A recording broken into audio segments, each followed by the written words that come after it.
प्यारे बच्चों, नमस्कार। आज अगला पाठ कक्षा 8 का 7वां क्या निराश हुआ जाए। इसके जो लेखक हैं वो है हजारी प्रसाद द्विवेदी। तो प्रस्तुत पाठ को शुरू करने से पहले मैं आपको बता देता हूँ प्रस्तुत पाठ में किस बारे में बताया गया है। प्रस्तुत पाठ में जो अपने लेखक हैं इन्होंने आजकल हमारे देश में ईमानदार व्यक्ति बहुत से कष्ट उठा रहे हैं, परंतु बेईमान एवं धोखेबाज खूब फल फूल रहे हैं। इसमें यह भी सिद्ध करने का लेखक प्रयास कर रहा है कि सच्चाई एवं ईमानदारी जैसे सद्गुण समाज से अभी पूरी तरह नष्ट नहीं हुए हैं। हमें निराश होने की आवश्यकता नहीं है। समाचार पत्रों में ठगी, डकैती इत्यादि जो हो रहे हैं इसके बारे में उन्होंने बताते हुए इस सारे पाठ के अंदर उन्होंने मुख्य रूप से ये बताया है कि ईमानदारी कहीं नहीं बची है, ईमानदार व्यक्ति पिस रहा है और जो बेईमान आदमी है वो फल फूल रहा है। और आगे इन्होंने ये भी बताया कि कुछ व्यक्ति ऐसे हैं जो ईमानदारी पे चलकर ऐसा भी है कि आपको निराश होने की ज़रूरत नहीं है।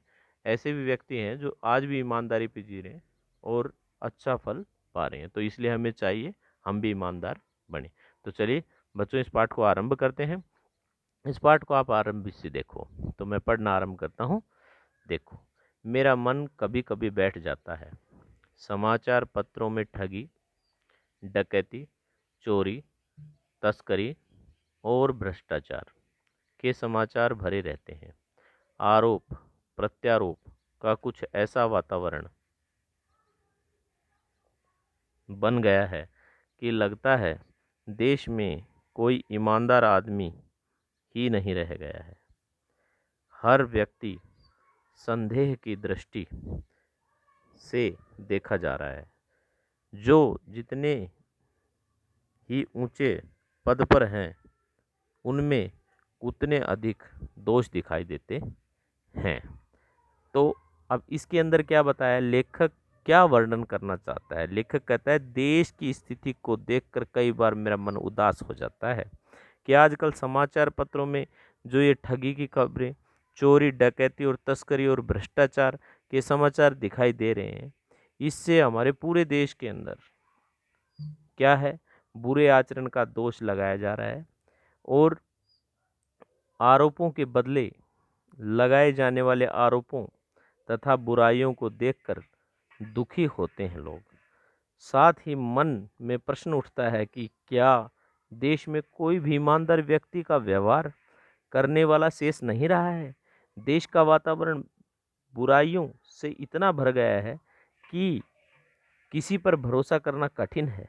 ऐसा वातावरण प्रत्येक व्यक्ति बुरा होने की शंका होना स्वाभाविक है। यहाँ तक ऊंचे ऊंचे पदों पर बैठे हुए लोग भी दोषित हो गए हैं।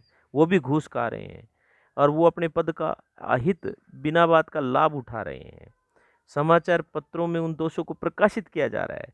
सामान्य व्यक्तियों पर क्या पड़ती होगी, क्या प्रतिक्रिया हो रही है उनकी, आगे देखते हैं। एक बहुत बड़े आदमी ने मुझसे एक बार कहा कि इस समय सुखी वही है जो कुछ नहीं करता। जो कुछ भी करेगा उसमें लोग दोष खोजने लगेंगे।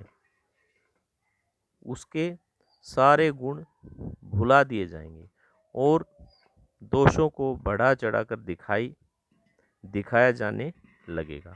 दोष किसमें नहीं होते।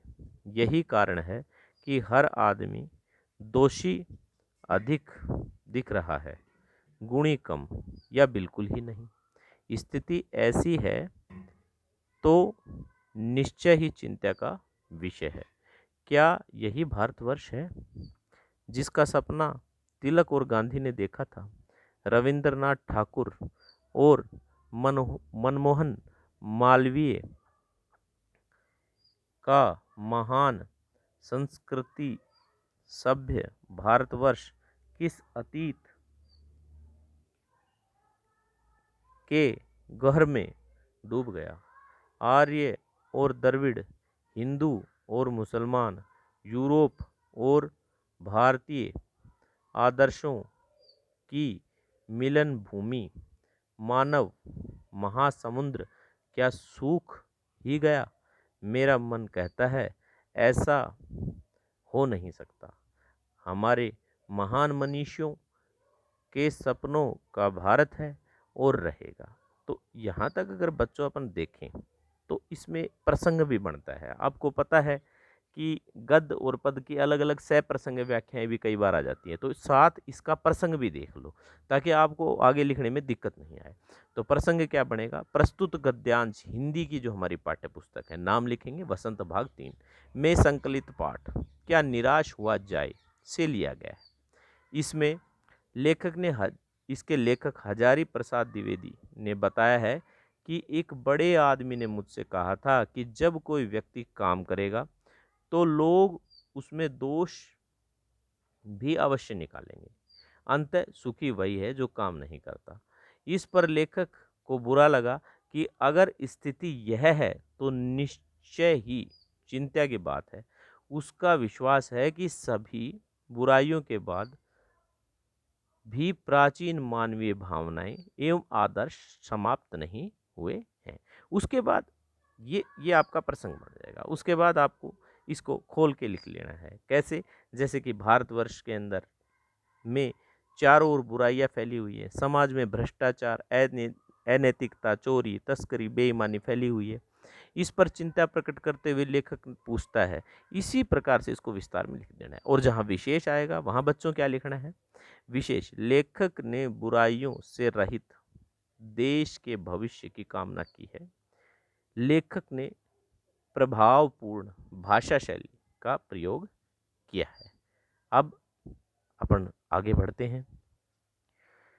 आगे देखेंगे, यही सही है कि इन दिनों कुछ ऐसा माहौल बना है कि ईमानदारी से मेहनत करके जीविका चलाने वाले निरीह और भोले भाले श्रमजीवी पिस रहे हैं और झूठ तथा फरेब का रोजगार करने वाले फल फूल रहे हैं। ईमानदारी को मूर्खता एवं या फिर का मूर्खता का पर्याय समझा जाने लगा है। सच्चाई केवल भीरू और बेबस लोगों के हिस्से पड़ी है। ऐसी स्थिति में जीवन के महान मूल्यों के बारे में लोगों की आस्था ही हिलने लगी है। तो अब यहाँ तक अगर देखें तो आपको प्रसंग तो मैंने पहले बता ही दिया था। तो इसमें लेखक ने क्या वर्णन किया है कि समाज में चोरी, तस्करी, ईमानदारी जैसी बुराइयां अधिक बढ़ गई हैं। चारों ओर के वातावरण पर इसका बहुत प्रभाव पड़ा है। और कैसा? कुप्रभाव, बेकार प्रभाव पड़ा है। देश की स्थिति ऐसी है कि ईमानदार और मेहनती परिश्रम से गुजारा करने वाले लोग लाचार हो गए हैं। अनेक प्रकार के शोषण द्वारा उन्हें कष्ट पहुंच रहे हैं। ये लोग सामाजिक एवं आर्थिक रूप से पिछड़ गए हैं। ये भोले लोग दुख एवं अभाव में जीवन व्यतीत करने के लिए मजबूर हो रहे हैं। इसके विपरीत जो लोग झूठ बोल रहे हैं, धोखाधड़ी का व्यापार करते हैं, जिनमें ईमानदारी नहीं है, वे निरंतर उन्नति करते हुए दिखाई दे रहे हैं। समाज की मानसिकता ऐसी हो गई है कि ईमानदारी को मूर्खता की संज्ञा दी जाने लगी है।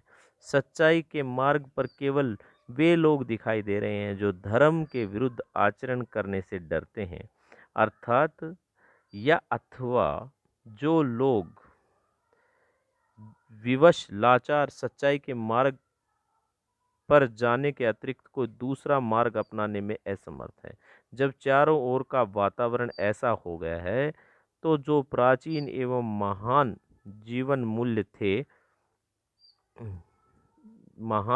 मूल्य थे उन उसने भी लोगों का विश्वास डगमगा दिया है। प्राचीन जीवन आदर्श के प्रति लोगों की जागरूकता घटती जा रही है। समाज का ऐसा प्रभाव पड़ना स्वाभाविक है, परंतु लेखक का विश्वास है कि अभी भी ऐसे लोग हैं आदर्शों को ऐसे लोग सभी लोग आदर्शों का त्याग कर देंगे, ऐसा नहीं है। अंततः हमें पूरी तरह निराश होने की आवश्यकता नहीं है। और विशेष में अगर आप लिखोगे तो लिखोगे, लेखक ने समाज पर पड़ी हुई बुराइयों का प्रभाव के प्रति चिंता व्यक्त की है और सहज, सरल एवं प्रभावशाली भाषा शैली का प्रयोग किया है। अगला देखेंगे अपन, भारतवर्ष में कभी भी भौतिक वस्तुओं के संग्रह को बहुत अधिक महत्व नहीं दिया। उसकी दृष्टि से मनुष्य के भीतर जो महान आंतरिक गुण स्थिर भाव से बैठा हुआ है, वही चरम और परम है। लोभ, मोह, काम, क्रोध आदि विचार मनुष्य में स्वाभाविक रूप से विद्यमान रहते हैं, पर उन्हें प्रधान शक्ति मान लेना और अपने मन तथा बुद्धि को उन्हीं के इशारों पर छोड़ देना बहुत बुरा आचरण है।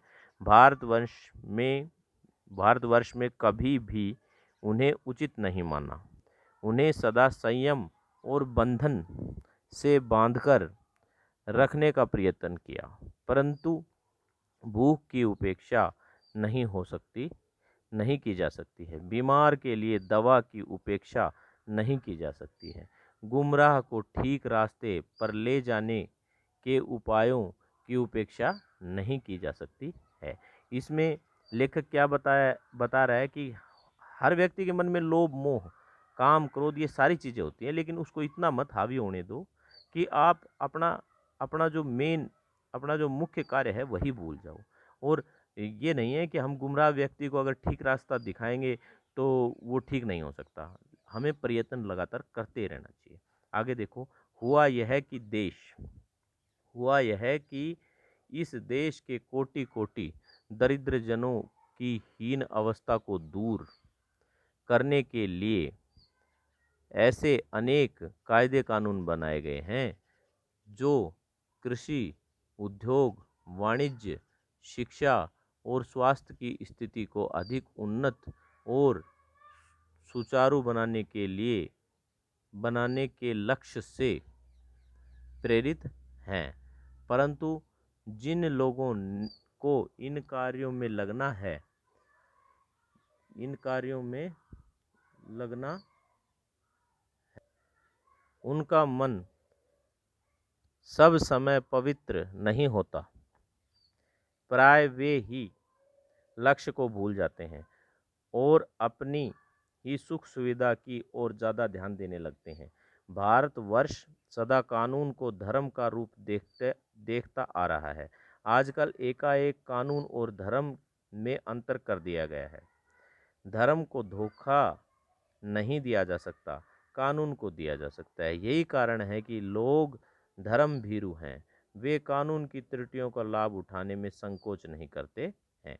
अभी इन दोनों में देखा जाए तो इसमें जो लेखक है वो क्या बताने की कोशिश कर रहा है, वो आज के माहौल के बारे में बताने की कोशिश कर रहा है कि अपना माहौल कैसा हो गया, लोग कैसे धर्म की तो आड़ ले रहे हैं और धर्म में तो धोखा नहीं करते लोग बाग, लेकिन कानून की व्यवस्थाओं पे वो अपने आप को बचा लेते हैं, झूठ बोलकर त्रुटियों का लाभ उठा रहे हैं जो कानून के अंदर त्रुटियां हो गई हैं, और वे अपने लक्ष्य को भूल से गए हैं और इसीलिए ईमानदार व्यक्ति घटता जा रहा है और बेईमान व्यक्ति फूलता जा रहा है। इसके आगे देखेंगे, इस बात के पर्याप्त प्रमाण खोजे जा सकते हैं कि समाज के ऊपरी वर्ग में चाहे जो भी होता रहा हो, भीतर भीतर वर्ष अब भी यह अनुभव कर रहा है कि धर्म कानून से बड़ी चीज है। अब भी सेवा, ईमानदारी, सच्चाई और आध्यात्मिकता के मूल्य बने हुए हैं। वे दब अवश्य गए हैं लेकिन नष्ट नहीं हुए हैं।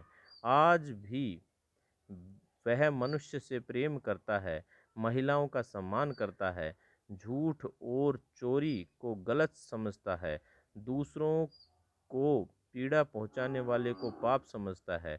हर आदमी अपने व्यक्तिगत जीवन में इस बात का अनुभव करता है। समाचार पत्रों में जो भ्रष्टाचार के प्रति इनका आक्रोश है, वह यही साबित करता है कि हम जैसे चीज़ों को गलत समझते हैं और समाज में उन तत्वों की प्रतिष्ठा कम करना चाहते हैं तो जो गलत तरीके से धन या मान संग्रह करते हैं। तो यहाँ पर जो लेखक है वो क्या बताने की कोशिश कर रहा है वो देखो। इसमें लेखक ने क्या वर्णन किया है, समाज में फैली हुई बुराइयों से प्राचीन आदर्श और महान और उपयोगी नज़र आने लगे हैं जो लोग। हमारे देश में कानून को धर्म के रूप में देखा जा सकता है। आज दोनों में अंतर किया जा सकता है। धर्म को ही को को नहीं तो कानून को तो अवश्य धोखा दे सकते हैं लोग, और ये धारणा बन गई है। परंतु सच्चाई ईमानदारी अभी शेष है। इसके समाज में अनेक प्रमाण या प्रूफ, प्रमाण कहते हैं या प्रमाणित देखने को मिलते हैं। कैसे मिलते हैं? जो भी आपने बुराई देखी है, आवश्यकता से अधिक कोई सच्चाई और ईमानदारी की राह पे चलने वाले भी लोग मिल रहे हैं। समाज के अंदर ऐसे भी हैं जो परिणाम को देख कर डरते हैं और अपना काम पूर्ण ईमानदारी से करते हैं। धनी व्यक्ति एवं उच्च पदों पर आसीन लोगों की स्थिति जैसी भी हो, परंतु भारत का अधिकतर समाज आज भी धर्म और कानून को ही मानता है। धर्म को कानून से बड़ा मानता है। यही आध्यात्मिक आदर्शों का महत्व बताते हैं कि आज समाज में सेवा की भावना बहुत लोगों में है, सच्चाई भी है, ईमानदारी भी है। ऐसे ऐसे लोगों के बारे में लेखक ने बताया। आगे देखते हैं। दोषों का पर्दाफाश करना बुरी बात नहीं है। बुराई यह मालूम होती है कि किसी के आचरण के गलत पक्ष को उद्घाटित करके उसमें रस लिया जाता है और दोषा उद्घाटन को एकमात्र कर्तव्य मान लिया जाता है। बुराई में रस लेना बुरी बात है। अच्छाई में उतना ही रस लेकर उजागर न करना और भी बुरी बात है। सैकड़ों घटनाएं ऐसी घटती हैं जिन्हें उजागर करने से लोग चित्त में अच्छाई के प्रति अच्छी भावना जागती है। अब इसके अंदर क्या बताया है? इसके अंदर यही बता रहा है कि लोग है ना, जो बुराइयों को तो है ना बड़े जोर शोर से बताते हैं, उसमें रस लेके बताते हैं, लेकिन उन्हें अच्छाइयों को भी रस लेके ही बताना चाहिए। वो कई ऐसी भी हैं जहाँ पर ऐसे लोकचित मतलब ऐसी बातें हैं जो अच्छाई के प्रति भावना को जगाती हैं। ऐसी बातें भी समाचार पत्र में लिखी जाती हैं, ऐसी बातें भी लोगों को बताई जाती हैं। अगला देखेंगे। एक बार रेलवे स्टेशन पर टिकट लेते हुए, अब इसका उदाहरण लेखक दे रहा है कि ईमानदार व्यक्ति कैसे होते हैं। इस घटना को आपको बता के वो बताना चाह रहा है कि ईमानदार व्यक्तियों का भी काम होते हैं, ईमानदार व्यक्ति भी आज के जीवन में हैं। एक बार रेलवे स्टेशन पर टिकट लेते हुए गलती से मैंने 10 के बजाय 100 रुपये का नोट दिया और मैं जल्दी जल्दी गाड़ी में आकर बैठ गया। थोड़ी देर में टिकट बाबू उन दिनों के सेक सेक से सेकंड क्लास सेकंड क्लास के डब्बे में हर आदमी का चेहरा पहचानता हुआ उपस्थित हुआ। उसने मुझे पहचान लिया और बड़ी विनम्रता के साथ मेरे हाथ में 90 रुपये रख दिए और बोला, यह बहुत गलती हो गई थी। आपने भी नहीं देखा, मैंने भी नहीं देखा। उन उसके चेहरे पर विचित्र संतोष की गरिमा थी। मैं चकित रह गया। कैसे कहूँ कि दुनिया से सच्चाई और ईमानदारी लुप्त हो गई हैं। वैसी अनेक अवांछित घटनाएं भी हुई हैं, परंतु यह एक घटना ठगी और वंचना की अनेक घटनाओं से अधिक शक्तिशाली है। देखो, इसमें लेखक ने ये जो टीटी का उदाहरण देके साफ बताया गया है कि ईमानदार व्यक्ति कैसे होते हैं और उन्होंने ईमानदारी दिखाकर अपने चेहरे पे कैसे संतोष प्रकट किया है, कैसे दिखा है। तो आप ये देख लो कि लेखक कहता है कि मैं कैसे कहूँ कि पूरा संसार बुरा है, सभी व्यक्ति खराब हैं, और खराबी वाली बातें कितनी भी अच्छी हों, लेकिन इस घटना से जो एक अच्छी ईमानदारी, यह घटना आज भी उनसे बहुत ज़्यादा शक्तिशाली है, यह बात आज भी उनसे अच्छी है। देखो एक बार अगला देखते हैं। एक बार मैं बस में यात्रा कर रहा था। मेरे साथ मेरी पत्नी और 3 बच्चे भी थे। बस में कुछ खराबी थी, रुक रुक कर चलती थी। गंतव्य से कोई 8 किलोमीटर पहले ही एक निर्जन सुनसान स्थान में बस ने जवाब दे दिया। रात के कोई 10 बजे होंगे। बस में यात्री घबरा गए। कंडक्टर उतर गया और एक साइकिल लेकर चलता बना। लोगों को संदेह हो गया कि हमें धोखा दिया जा रहा है। बस में बैठे लोगों ने तरह तरह की बातें शुरू कर दी। किसी ने कहा यहाँ डकैती होती है। 2 दिन पहले इस तरह एक बस को लूटा गया। परिवार सहित अकेला मैं ही था। बच्चे पानी पानी चिल्ला रहे थे। पानी का कहीं ठिकाना न था। ऊपर से आदमियों का डर समा गया था। कुछ नौजवानों ने ड्राइवर को पकड़कर मारने पीटने का हिसाब बनाया। ड्राइवर के चेहरे की हवाइयाँ उड़ने लगी। लोगों ने उसे पकड़ लिया। वह बड़े कातर ढंग से मेरी ओर देखने लगा और बोला, हम लोग बस का कोई उपाय कर रहे हैं, बचाइए, ये लोग मारेंगे। डर तो मेरे मन में था, पर उसकी कातर मुद्रा देखकर मैंने यात्रियों को समझाया कि मारना ठीक नहीं है, परंतु यात्री इतने घबरा गए कि मेरी बात सुनने को तैयार नहीं हुए। कहने लगे, इसकी बातों में मत आइए, धोखा दे रहा है। कंडक्टर को पहले ही डाकुओं के यहाँ भेज दिया है। मैं भी बहुत भयभीत था, पर ड्राइवर को किसी तरह मार पीट से बचाया। 1.5-2 घंटे बीत गए। मेरे बच्चे भोजन और पानी के लिए व्याकुल थे। मेरी और मेरी पत्नी की हालत बुरी थी। लोगों ने ड्राइवर को मारा तो नहीं, पर उसे बस से उतारकर एक जगह घेर कर रखा।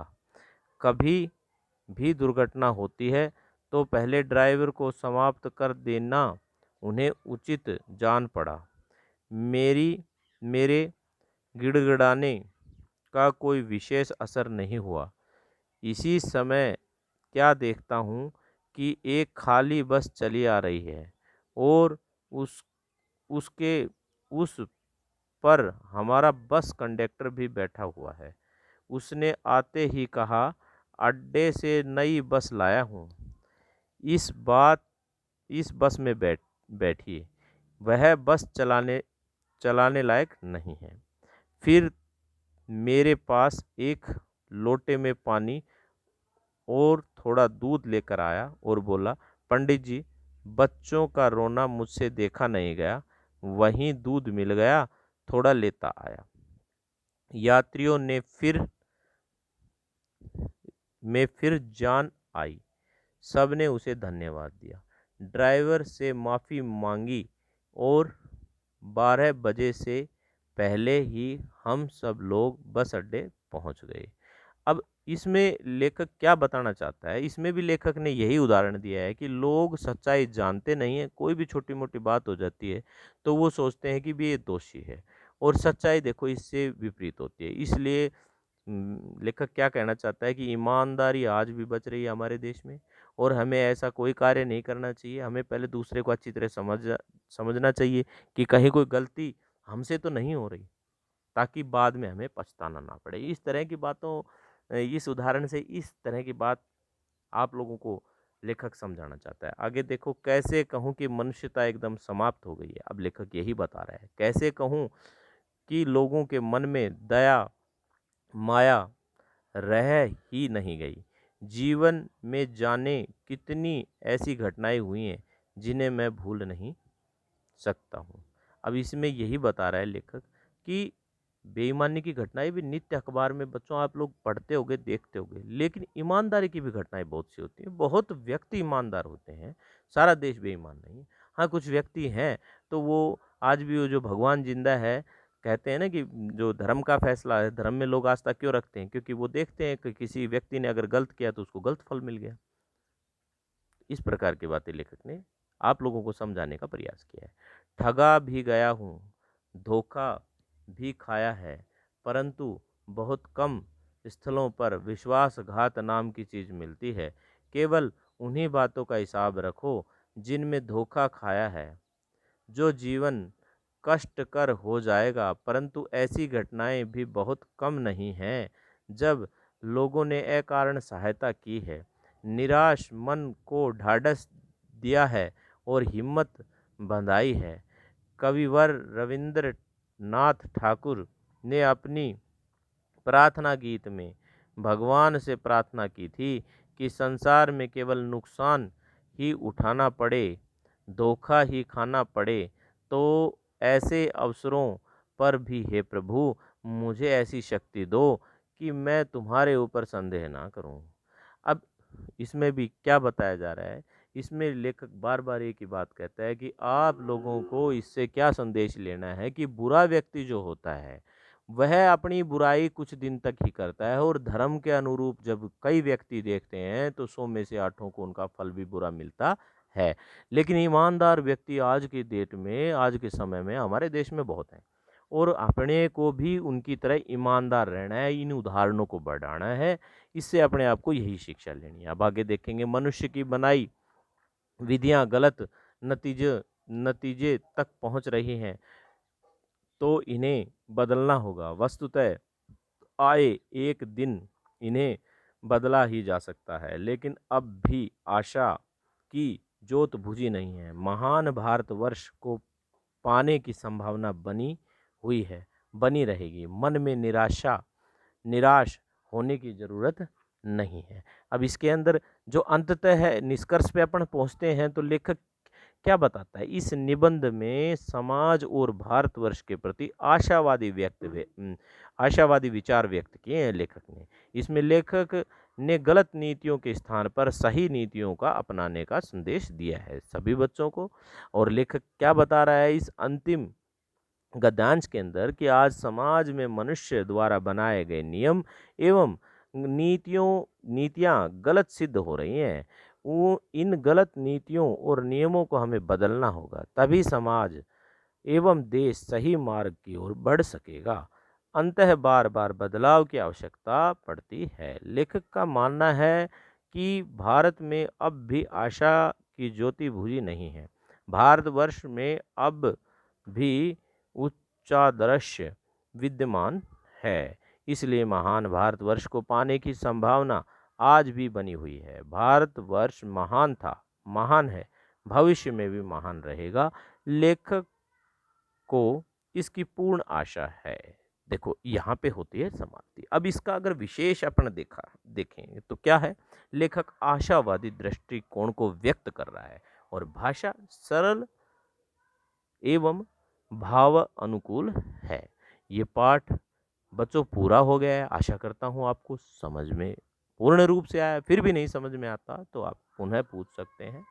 धन्यवाद। आगे अगले पार्ट में इसके अभ्यास प्रश्न पढ़ाएंगे। इसमें आपको करना क्या है, पूरे